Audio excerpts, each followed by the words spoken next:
Quiet on the set! Wow, it actually worked. Good evening and welcome to Was It Worth It? Tonight, your mum's recipes.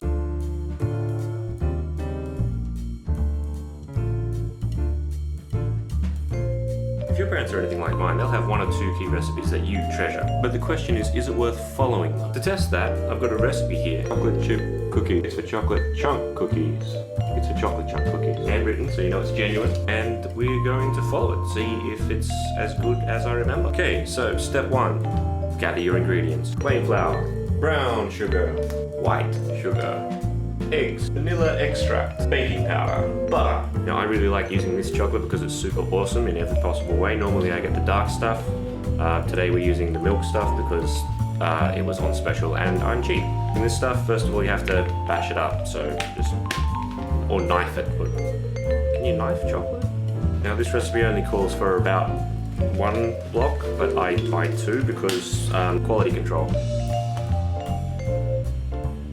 I think it's just gonna be okay. No, I'm just checking that. Yep, it's gonna be alright. And chopped nuts. Nuts.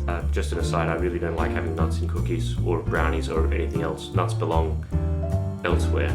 We're not actually following the recipe then. Correct. Then why are we even doing shut up and go on with it? Step 1, preheat the oven. The difference between bake, fan bake and classic bake. Step 2, mix your ingredients. Pro tip, you're gonna get to a point in the recipe where you have mixed the sugar and the butter together and it's gonna look and smell amazing. And then you're gonna add the vanilla and you're gonna be tempted to give it a little bit of a quality control, like, you know, this. Don't do that too much or you'll have no cookie batter left. It's delicious, I can just live on this. When you're mixing the wet and dry ingredients, it's actually easier to add in half the flour at a time, otherwise it ends up super goopy and thick, and unless you've got massive muscles, you're gonna have a hard time stirring this stuff. I should have followed the recipe. That would have been a good idea. So if you've been a good little boy or girl, you should have batter that looks like this. And a shit ton of chocolate.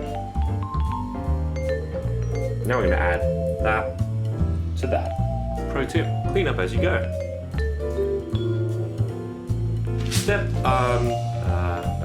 C, put baking paper on your baking trays. People often ask me, CJ, what the hell are you doing with your life? People often ask me, CJ, what's the difference between cookies and biscuits? Well, my friend, cookies are huge, biscuits are small. So if you're making cookies, do like this. Step VII, put the cookies in the oven. 15 minutes on temperature, which I will write in the bit down there. I'm not really good at the recipe thing, am I, guys? Yeah. Now, it says here that you can keep the dough in the fridge for 3 days, and that makes it more moist when you do eventually cook it. Now, I'm gonna try and do that. I've got some that are cooking now, and I've got some left that I'm totally not going to eat any of after this bit. Look at that, going in the fridge. That was a beer. So here's some fun ideas for things you can do while waiting for things to bake. Clean up. Make yourself a coffee. Sing a song. I can't think of any songs to sing, so that's learn to whistle. But again, you have to have a tune. Do a dance.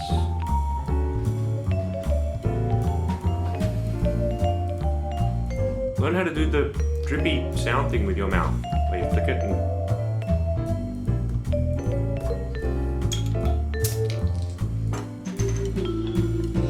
Get your cooling rack out. Okay, I think they're ready. Oh, yes. So it's the day after, and we have cooled cookies.